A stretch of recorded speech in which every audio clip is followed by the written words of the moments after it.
Guys நம்ம Tamil YouTube community open பண்ணாலே வாரத்துக்கு ஒரு பஞ்சாயத்து போயிட்டு இருக்கு. உங்களுக்கு சிம்பத்தி வேணுமா சிம்பத்தி இருக்கு, துரோகம் வேணுமா துரோகம் இருக்கு, ட்விஸ்ட் வேணுமா ட்விஸ்ட் இருக்கு, மாசான பஞ்ச் டயலாக் வேணுமா அதுவும் இருக்கு, ஹெய்ஸ்ட் வேணுமா ஹெய்ஸ்டும் இருக்கு. இதெல்லாம் தாண்டி செகண்ட் பார்ட்டுக்கு லீடும் இருக்கு. கண்டிப்பா இந்நேரத்துக்கு உங்களுக்கு எல்லாம் கட்டப்பை பஞ்சாயத்தை பத்தி தெரிஞ்சிருக்கும்னு நினைக்கிறேன். அதனால அதை பத்தி எக்ஸ்பிளைன் பண்ண போறது இல்ல. ஆனா அந்த பஞ்சாயத்தை கவனிச்சிருந்தா உங்களுக்கே தெரிஞ்சிருக்கும். உள்ள அடிபடுற பேச்சு எல்லாமே கோடிகள்ல சம்பந்தப்பட்டிருக்கு. சுதர்ஷன் எனக்கு 50ல இருந்து 60 லட்சம் ரூபாய் அடடா கிரியேட்டர்ஸ் கிட்ட இருந்து பெண்டிங்னு சொல்லியிருப்பாரு. இது மட்டும் இல்லாம உனக்கு சேனல் வேணும்னா வாங்கிக்கப்பா 15 கோடி கொடுத்து வாங்கிக்க சொன்னதாகவும் சொல்லியிருப்பாரு. அதே சமயத்துல டெக்பாஸ் சைட்ல பாத்தீங்கன்னா செப்டம்பர் மாசத்துக்கான பேமெண்ட் மட்டும் அட்வான்ஸா 15 லட்சம் ரூபாய் கொடுத்ததா சொல்லியிருப்பாங்க. என்னோட சம்பளம் நிறைய மாசம் பெண்டிங் இருக்குது அப்படின்னு சொல்லியிருப்பான்.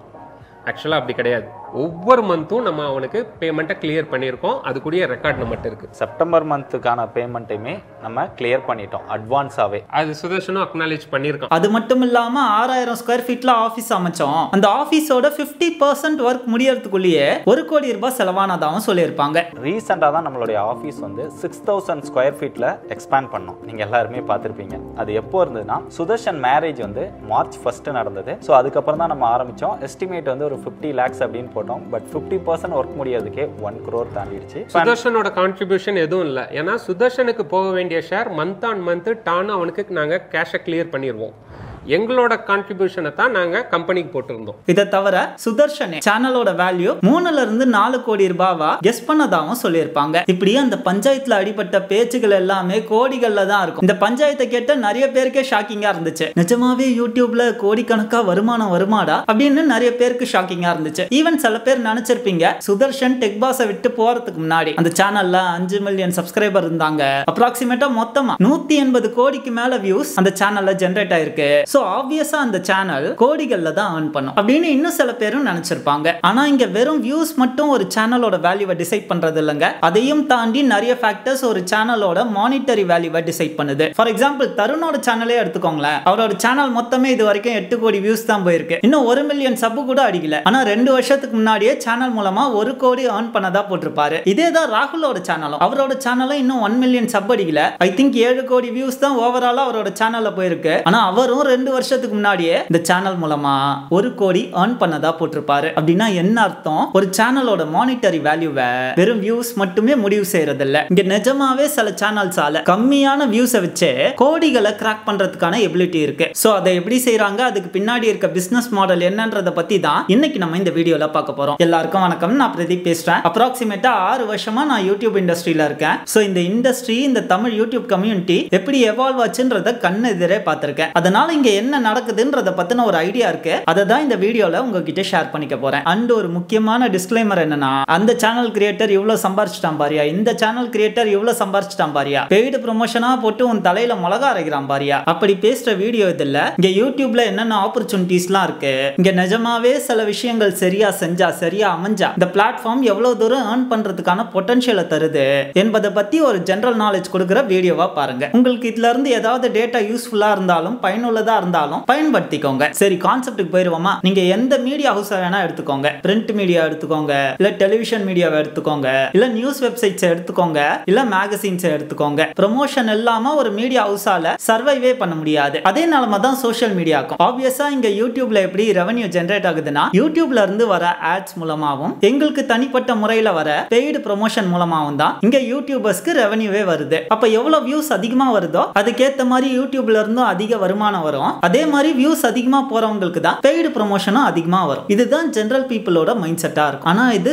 பார்ஷியலி மட்டும் தான் ட்ரூ. ஆப்வியஸா உங்களோட வியூஸ் அதிகரிக்க அதிகரிக்க உங்களோட ரெவென்யூ அதிகமாகும். பட் சில சேனல்ஸால கம்மியான வியூஸை வச்சு அதிகமான பணத்தையும் இதே பிளாட்ஃபார்ம்ல சம்பாதிக்க முடியும். டீடைல்டா எக்ஸ்பிளைன் பண்ண ட்ரை பண்றேன். இங்க யூடியூபர்ஸ்க்கு முக்கியமா 2 விதமான பெய்டு ப்ரமோஷன்ஸ் வரும். ஒன்னு இன்டகிரேட்டட் வீடியோ, ரெண்டாவது டெடிகேட்டட் வீடியோ. எப்பவுமே ஒரு யூடியூபர் இன்டகிரேட்டட் வீடியோ விட டெடிகேட்டட் வீடியோக்கு தான் அதிக காசை வாங்குவாரு. அதுக்கான காரணம் என்னன்னா, இந்த 2 ஆட்ஸும் எப்படி ஒர்க் ஆகுதுன்னு தெரிஞ்சா உங்களுக்கு புரிஞ்சிடும். இன்டகிரேட்டட் வீடியோனா என்னன்னா, யூடியூபர் பப்ளிஷ் பண்ற வீடியோக்கு நடுவுலயே அப்ராக்சிமேட்டா 30 செகண்ட்ஸ்ல இருந்து 2 மினிட்ஸ்க்குள்ள ஏதாவது ப்ராடக்ட்டை பத்தியோ இல்ல பிசினஸ் பத்தியோ சர்வீஸை பத்தியோ ஒரு யூடியூபர் ப்ரோமோட் பண்ணாருன்னா அதுதான் இன்டகிரேட்டட் வீடியோ. இதே அந்த வீடியோ மொத்தமுமே 10 நிமிஷமோ 15 நிமிஷமோ, சம்டைம்ஸ் பாட்காஸ்ட்னா half an hour 45 மினிட்ஸ் கூட போலாம். அப்படி ஒரு வீடியோ மொத்தமுமே ஒரு பிசினஸ் பத்தியோ இல்ல சர்வீஸை பத்தியோ இல்ல ப்ராடக்ட்டை பத்தியோ பேசுச்சுன்னா, ப்ரோமோட் பண்ணுச்சுன்னா அது அதுதான் டெடிகேட்டட் வீடியோ. யூசுவலா இங்க மார்க்கெட்ல இன்டகிரேட்டட் வீடியோவை கம்பேர் பண்ணும்போது டெடிகேட்டட் வீடியோக்கு டபுள் த அமௌண்ட் சார்ஜ் பண்ணுவாங்க. அதுக்கான காரணம் ஒரு டெடிகேட்டட் வீடியோல தான் நிறைய கன்வர்ஷன் நடக்கும். ஃபார்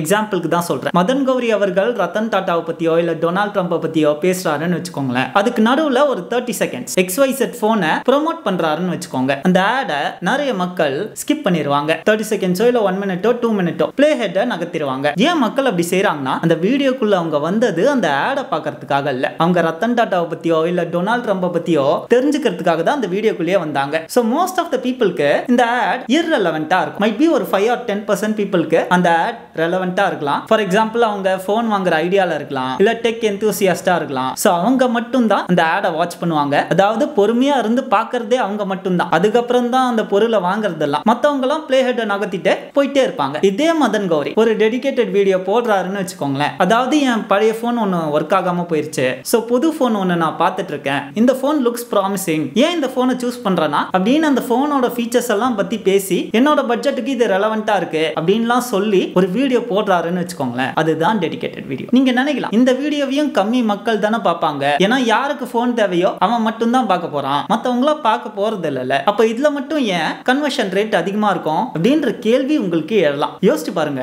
மதன் கௌரிக்கு அப்ராக்சிமேட்டா 7.5 மில்லியன் சப்ஸ்கிரைபர்ஸ் இருக்காங்களா? அதுல 7 லட்சம் பேர், அதாவது 10% மக்கள் டொனால்ட் ட்ரம்பை பத்தி கேட்க விரும்புறாங்கன்னு வச்சுக்கோங்களேன். அந்த 10%க்குள்ள 5ல இருந்து 10% மக்களுக்கு மட்டும்தான் XYZ போன் மேல இன்ட்ரெஸ்ட் இருக்கும். சோ அப்ப அந்த 70,000 பேர் மட்டும்தான் அந்த இன்டகிரேட்டட் வீடியோவையே ஃபுல்லா பார்ப்பாங்க, ஆட் செக்மெண்ட்டையே ஃபுல்லா பார்ப்பாங்க. பட் இதே அவரு அந்த போனுக்காக ஒரு டெடிகேட்டட் வீடியோ போடுறாருன்னு வச்சுக்கோங்க, அவரோட மொத்த சப்ஸ்கிரைபர் லிஸ்ட்ல இருந்து ஒரு 5% வியூவர்ஸ், 10%லாம் போக வேணாம், 5% வியூவர்ஸ் மொபைல் போன் மேல இன்ட்ரெஸ்ட் இருக்கவங்க அந்த டெடிகேட்டட் வீடியோவை பார்த்தாலே போதும், கிட்டத்தட்ட 3 லட்சம் பேர் அந்த 15 நிமிஷம் ப்ரமோஷனை ஃபுல்லா பார்த்துருவாங்க. அண்ட் இன்னொரு அட்வான்டேஜ் என்னன்னா அந்த 3 லட்சம் பேருக்கும் அந்த ப்ராடக்ட்டை பத்தின மொத்த டீடைல்ஸும் தெரிஞ்சிடும். அண்ட் ஆல்ரெடி இந்த செக்டார் பீப்பிள் அந்த ப்ராடக்ட் மேல இன்ட்ரெஸ்டா இருக்கிறதுனால அவங்க அந்த ப்ராடக்ட்டை வாங்குறதுக்கான வாய்ப்புகளும் அதிகம். அதனால தான் ஒரு டெடிகேட்டட் வீடியோல கன்வர்ஷன் ரேட் அதிகமா இருக்கும். சோ யூடியூபர்ஸ்க்கும் அதிக பணம் கிடைக்கும். கன்வர்ஷன் ரேட்னா வேற ஒண்ணும் இல்லைங்க, ஒரு ஆடால எவ்வளவு ப்ராடக்ட்டை இல்ல சர்வீஸை வித்து தர முடியுது என்பதுதான் கன்வர்ஷன் ரேட். சோ இப்போ உங்களுக்கு ஒரு ஐடியா வந்திருக்கும் ஏன் டெடிகேட்டட் வீடியோக்கு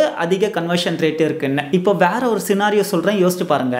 மதன் கௌரி அந்த போனுக்காக ஒரு டெடிகேட்டட் வீடியோ ப்ரமோஷன் வீடியோ பண்றதை விட போனை பத்தி மட்டும் பேசுற ஒரு சேனல் இருக்குன்னு வச்சுக்கோங்க. அந்த சேனல்ல இருக்க ஆடியன்ஸ் மொத்தமுமே போனை பத்தி மட்டும் தெரிஞ்சுக்க விரும்புற ஆடியன்ஸா தான் இருப்பான். இப்போ அந்த மாதிரி ஆடியன்ஸ் கிட்ட ஒரு மொபைல் ரிலேட்டடான டெடிகேட்டட் ப்ரமோஷன் பண்றாங்கன்னு வச்சுக்கோங்க. அந்த ஆடியன்ஸ்க்கு எது ரியல் வீடியோ எது ப்ரமோஷன் வீடியோன்னு டிஃபரன்ஷியேட்டே பண்ண தெரியாது. பார்க்க ஒரு நார்மல் போன் அன்பாக்சிங் மாதிரி தான் இருக்கும், ஒரு போன் ரிவ்யூ மாதிரி தான் இருக்கும். பட் ஆனா அது பெய்டு ப்ரமோஷனா இருக்கும். சின்ஸ் அந்த சேனல்ல இருக்க எல்லா ஆடியன்ஸ்க்கும் மொபைல் போன் மேல இன்ட்ரெஸ்ட் இருக்கிறதுனால அந்த சேனல்ல இருக்க நிறைய ஆடியன்ஸ் அவங்க பார்க்கிறது ப்ரமோஷன்னே தெரியாம மொத்த வீடியோவும் பார்ப்பாங்க. இந்த மாதிரி சேனல்ல ஒரு டெடிகேட்டட் வீடியோ போடும்போது அந்த வீடியோவோட கன்வர்ஷன் ரேட் இன்னும் அதிகமா இருக்கும். ஏன்னா அவங்க கிட்ட இருக்க ஆடியன்ஸே அந்த டெக் மேல இன்ட்ரெஸ்டடா உள்ள ஆடியன்ஸ் மட்டும் தான். இது டெக் செக்டார்ல மட்டும் இல்லங்க. ஃபார் எக்ஸாம்பிள் தருண் வந்து புரோட்டீன் பவுடர் செல் பண்றாருன்னு வச்சுக்கோங்களேன். அவருக்கு அப்ராக்சிமேட்டா 2 லட்சம் வியூஸ் போகுதுன்னு வச்சுக்கோங்க. அதே மதன் கௌரிக்கு 2 மில்லியன் வியூஸ் போகுதுன்னு வச்சுக்கோங்க. 2 மில்லியன் வியூஸ் போற வீடியோல மதன் கௌரி ஒரு புரோட்டீன் பவுடரை பத்தி பேசுறாருன்னு வச்சுக்கோங்க.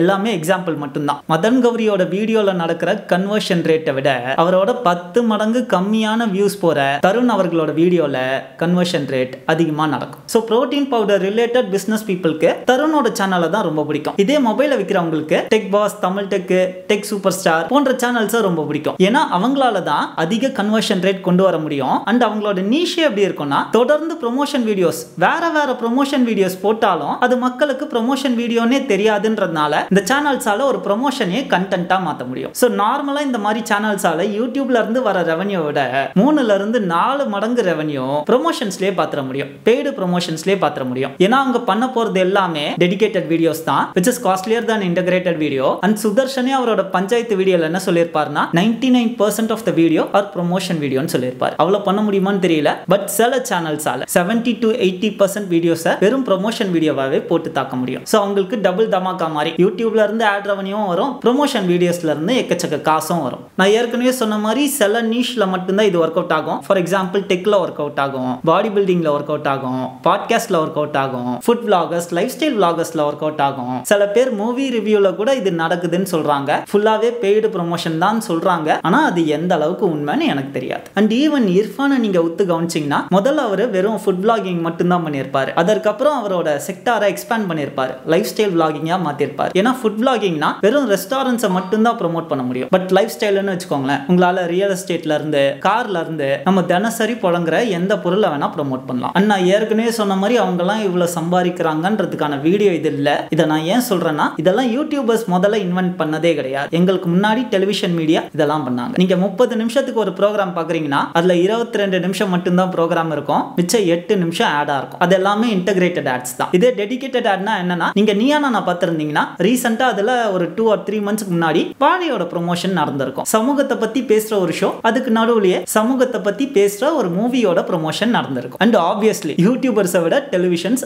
அதிகமா சார்ஜ் பண்ணுவாங்க. அண்ட் டெலிவிஷன் மீடியா இதெல்லாம் பண்றதுக்கு முன்னாடி பிரிண்ட் மீடியா இதெல்லாம் பண்ணிட்டாங்க. நீங்க ஒரு நியூஸ் பேப்பரை பாத்தீங்கன்னா அதுல வர பாக்ஸ் எல்லாமே இன்டகிரேட்டட் ஆட்ஸ். இதே ஒரு ப்ராடக்ட்டை ரிவ்யூ பண்ணியோ இல்ல ஒரு பிசினஸ் மேனை பத்தியோ புகழ்ந்து ஆர்டிகல் எழுதுனா அதுதான் டெடிகேட்டட் ஆட்ஸ். ஸோ மீடியா இப்படிதான் இயங்கும், அதை நம்மளால மாத்தலாம் முடியாது. அண்ட் இதை எதுக்கு நான் சொல்றேன்னா, வருங்காலத்துல நீங்களே ஒரு சேனல் ஆரம்பிக்கிறீங்கன்னா எந்த நீஷை சூஸ் பண்ணலான்றதுக்கான ஒரு ஐடியாவை இது தரும். அவ்வளவுதான் கைஸ் இந்த வீடியோ உங்களுக்கு யூஸ்ஃபுல்லா இருந்தா சொல்லுங்க. இன்னும் நிறைய புது கண்டென்ட்ஸ்லாம் பண்ணுவோம். கூடிய சீக்கிரமே உங்களை வேற ஒரு வீடியோல வந்து சந்திக்கிறேன். நன்றி, வணக்கம்.